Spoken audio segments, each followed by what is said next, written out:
And so why can't people start talking about issues instead of sort of, getting these sort of prejudices about people? That's particularly the case if they have a low-resolution ideology that they're trying to protect, because that gives them every extra reason to do that kind of instantaneous labeling.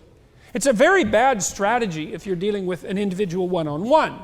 So if you're in a long-term relationship with someone and they bring up their annoyance with something that you do, a very bad response to them is that, well, I don't have to listen to you because you're a terrible person, right? Your relationships are going to collapse completely if you do that every time. What you want to do is differentiate the argument to the point where a solution might be generated and have the argument at that level, but it's very hard for people to do that. So you end up with these radical oversimplifications that manifest themselves, unfortunately, in the political polarization that we see.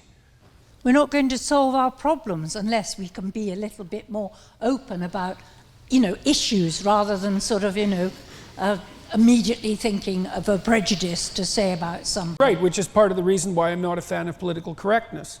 Because if we make the general diagnosis that the world is a landscape of competing power groups, and that the fundamental narrative is oppressor versus oppressed, and that everything is to be viewed through that light, through that lens, then we won't solve our problems. We won't. We'll just have a bunch of new horrible problems.